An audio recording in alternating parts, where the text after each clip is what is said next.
আমি কামরাঙ্গীর চর বুড়িগঙ্গা নদীর সাথে একটি এলাকাতে থাকি। সঙ্গত কারণে আমার এলাকার নাম কি উল্লেখ করতে পারছি না। আমাদের কামরাঙ্গীর চরে বেশ কয়েকটি নৌকা ঘাট রয়েছে। তো নৌকা ঘাটকে নিয়ে আজকের এই ঘটনা। 2007 বা 2008 মাঝামাঝি একটি সময়।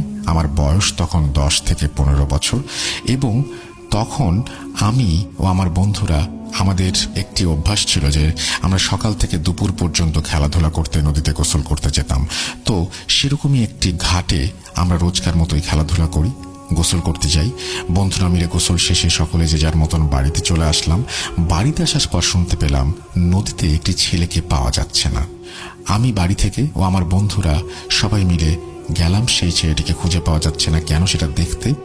আমরা যখন সেখানে গোসল করতে গিয়েছিলাম তখন ছেলেটিকে নদীর ঘাটে দেখে এসেছিলাম। তো আমাদের এলাকার বেশ কয়েকজন মুরব্বী পুরো এলাকা খোঁজাখুঁজির পর যখন তাকে খুঁজে পেল না, আমরা তাদেরকে বলেছিলাম যে আমরা তো গোসল করে যাওয়ার সময় তাকে এই ঘাটে গোসল করতে দেখে গিয়েছিলাম। আমাদের কথা শুনে এলাকার কিছু বড় ভাইরা মিলে সেই নদীতে খোঁজা শুরু করলো। তখন সময়টা আনুমানিক 4টা থেকে 5টা হবে। সেখানে অনেক খোঁজাখুঁজির পর তাকে পাওয়া গেল না। যখন সবাই ক্লান্ত হয়ে নদীর পাড়ে বসে আরাম করছিল, তখন মাগরিবের আজানের সময় সবার নজর গেল যেখানে ছেলেটি গোসল করছিল তার পাশে বেঁধে রাখা বেশ কয়েকটি নৌকা ছিল। তার মধ্যে একটি মানুষের মতো বলে মনে হচ্ছিল।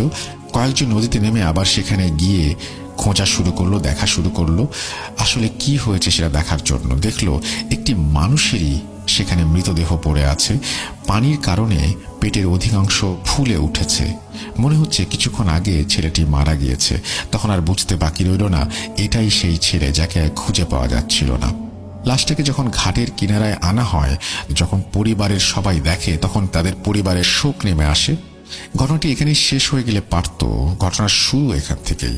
তার পরের দিনও আমরা বিষয়টি তেমন গুরুত্ব না দিয়ে স্বাভাবিকভাবে রোজকার মতো খেলাধুলা করতে থাকি, গোসল করি।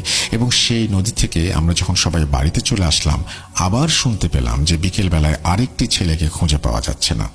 ভাবি আমি আমার বন্ধুরা মিলে আবার গেলাম, এবং তারপরে দেখতে পেলাম আসলে আরেকটি ছেলেকে পাওয়া যাচ্ছে না। কিন্তু এবারকার সেটি অল্প বয়সের কোনো ছেলে ছিল না, বেশ একটু আমাদের থেকে বড় বয়সের একজন কেউ। এরপর এলাকার লোক মিলে খুঁজে পুরো এলাকাতে তাকে পাওয়া গেল না। এর মধ্যে কেউ একজন বলে উঠল তাকে নাকি নদীতে গোসল করতে দেখা গিয়েছিল। আবারও সেই সময় সবাই মিলে নদীতে খোঁজাখুঁজি শুরু করলো, তাকে পাওয়া গেল না।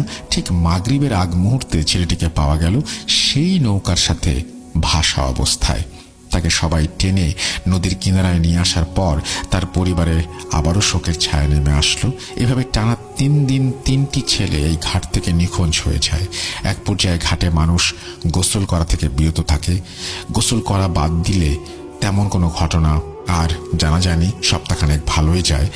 আবার ঠিক 1 সপ্তাহ পরে আমরা যখন স্বাভাবিক মনে করে আবার ঘাটে গোসল করতে যাই, সেদিনও বেশ হঠাৎ করেই একটি ছেলেকে খুঁজে পাওয়া যাচ্ছিল না। আবার সেই নদীতে খোঁজাখুঁজির পর মাগরিবের আগ মুহূর্তে নৌকার একটি পাশেই তার লাশ পাওয়া গিয়েছিল। তখন এলাকাবাসী মিলে এই ঘাটের বিষয়ে কোনো একটি হেনস্থা করে ছাড়বে এবং একজন বড় আলেমকে নিয়ে আসা হয়। তিনি ওই নৌকা ঘাটটি দেখেই বললেন এর মধ্যে সমস্যা আছে। কিছু জানতে চাইলে তিনি বললেন এই ঘাটটিতে পিশাচের অস্তিত্ব আছে, গোসল করা নিষেধ। তো তারপর থেকে একসাথে প্রতিদিন সকালে ঘাটে এসে কিছু দোয়া ও তাবিজ করে নদীর ঘাটে 7 দিন গুনে গুনে আমরা ফেলেছিলাম। ঠিক আগের মতো স্বাভাবিক হয়ে যায় তারপর থেকে সবকিছু। এই ছিল ঘটনা। খুব অদ্ভুত একটা ঘটনা, আমাদের খুব কাছের নদী বুড়িগঙ্গা, সেটা নিয়ে এরকম একটা ঘটনা। আশা করছি আপনাদের ভালো লেগেছে।